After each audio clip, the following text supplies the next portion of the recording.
Okay hi everyone.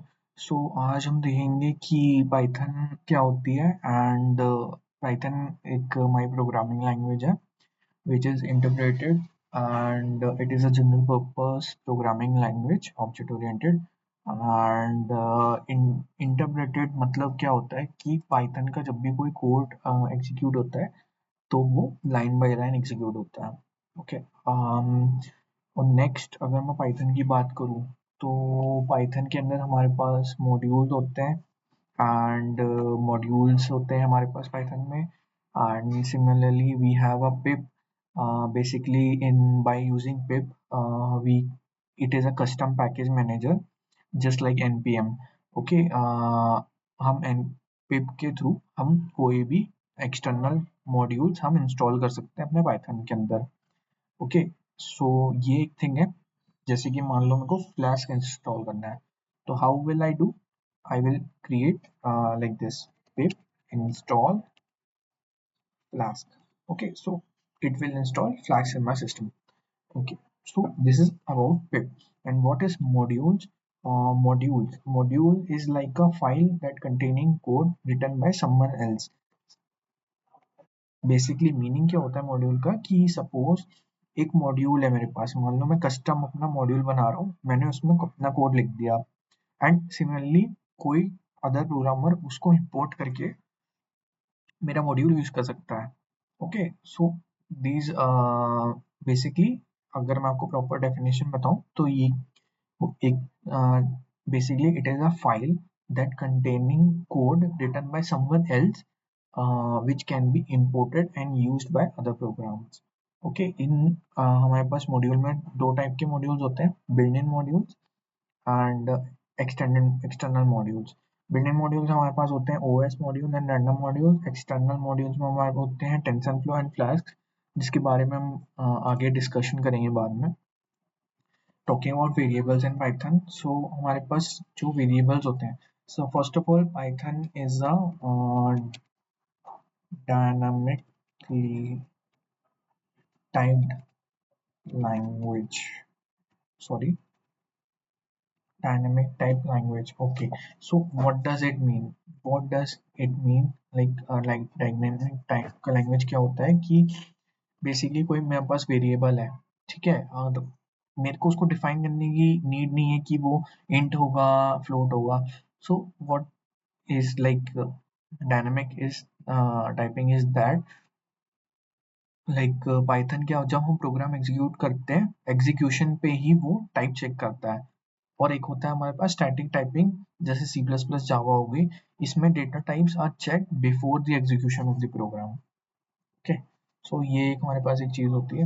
अब आते हैं हमारे पास वेरिएबल में, तो वेरिएबल कैसे डिफाइन करते हैं हम पाइथन में। ओके तो वेरिएबल सपोज एक नेम है, ये मैंने अपना नाम डिफाइन कर दिया। ओके सो ये मैंने एक नेम डिफाइन कर दिया। अब कोई मान लीजिए इंटीजर में को डिफाइन करना है तो एज मैंने 21 कर दी एंड प्राइस, सपोज मेरे को प्राइस बुलियन में चाहिए, सो प्राइस मैंने कर दी 0.99। ठीक है, ये मेरी मान लो प्राइस हो गई, फ्लोट हो गई। और मेरे को चेक करना इज ट्रू और नॉट, तो मैं यहाँ पे बुलियन भी चेक कर सकता हूँ। सो व्हाट, ये जो हमारे पास वेरिएबल है नेम, सो ये मेरे को डिफाइन करने की टाइप नहीं पड़ी कि ये स्ट्रिंग है, कि ऑटोमेटिकली पाइथन डिटेक्ट कर लेता है।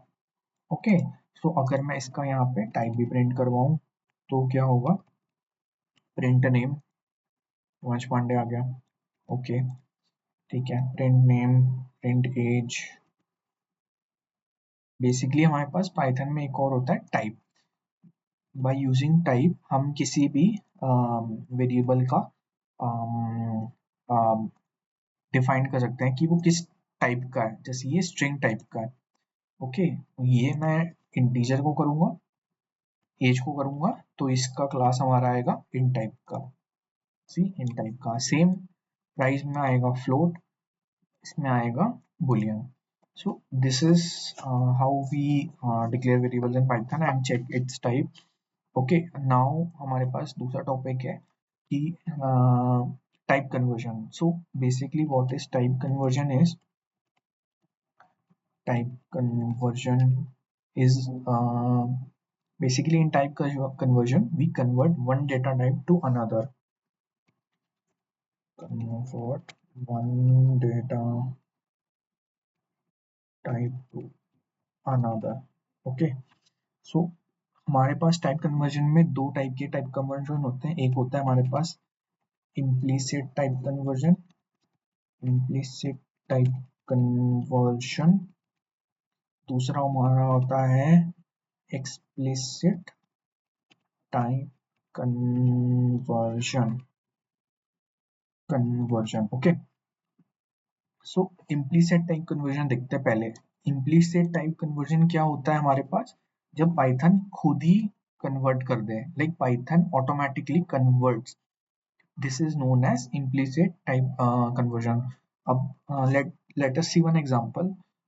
Suppose I have a variable of 5x x and y I have 10, 10.2, 10.3.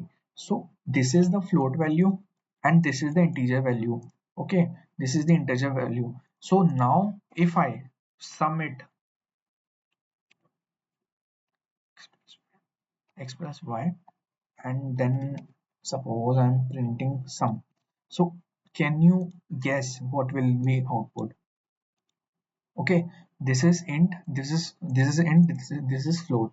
So what will happen? The Python will convert the it will automatically implicit type conversion, like the answer will be in float.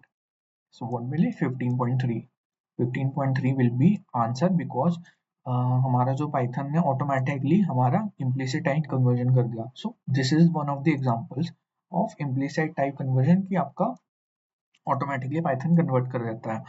So now comes to explicit type conversion. So what is explicit type conversion? Is that कि suppose हम manually किसी type को convert करना चाहते हैं for regular programming case में, तो हम उसमें कैसे करेंगे?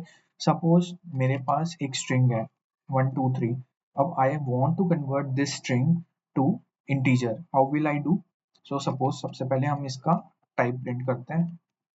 Type okay, so a type will be string. Okay, now I want to convert this to integer. How will I convert? So हम इसको ऐसे एग्जांपल ले लेते हैं. Result int a.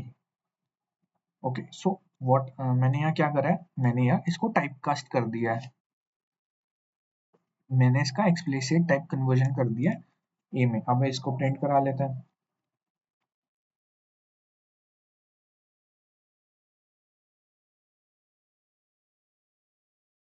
इसका टाइप प्रिंट करा लेते हैं. सी, एक ये टाइप कन्वर्जन हो गया है. सो हम क्या कर सकते हैं अपने यूज केसेस के अकॉर्डिंग? स्ट्रिंग को इंटीजर में कर सकते हैं, स्ट्रिंग को हम फ्लोट में कर सकते हैं, इंटीजर टू स्ट्रिंग कर सकते हैं. ओके, और यहाँ पे अगर मैं स्ट्रिंग को इंटीजर में करना चाहूँ तो क्या है पॉसिबल है? नहीं है, वैल्यू एरर आएगा हमारे पास. कैसे, मैं आपको बताता हूँ. सपोज मेरे पास ये इंटीजर है,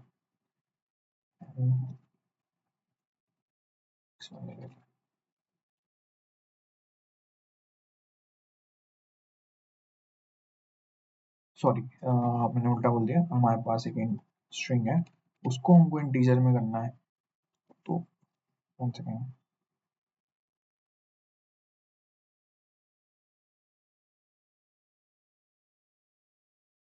सो इसमें हमारे पास आउटपुट क्या आएगा? इसमें हमारे पास आउटपुट एरर आएगा क्योंकि हम इसको कन्वर्ट नहीं कर सकते हैं. सी, वैल्यू एरर. हमारे पास बेसिकली हम किसी भी कन्वर्ट नहीं कर सकते हैं कोई भी वेरिएबल को कि मैं चाहूँ तो स्ट्रिंग को इंट में कर दूँ. This works according to the your use case. Only possible values will be type conversion applicable for the type conversion. मतलब मैं इंट टू बुल कर सकता हूँ, इंट टू बुलियन कर सकता हूँ, ठीक है, बट मैं स्ट्रिंग टू इंटीजर नहीं कर सकता हूँ. In that case this will throw an error. Okay, I hope समझ में आ गया हूँ आप लोगों को. अब मैं आपको थोड़ा एग्जांपल भी करके दिखा देता हूँ। सपोज 1 2 3 ओके पास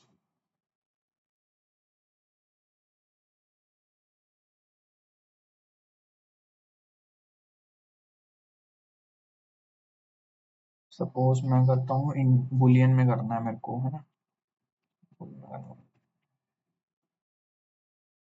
सो अब मैं इसको कन्वर्ट कर लेते हैं।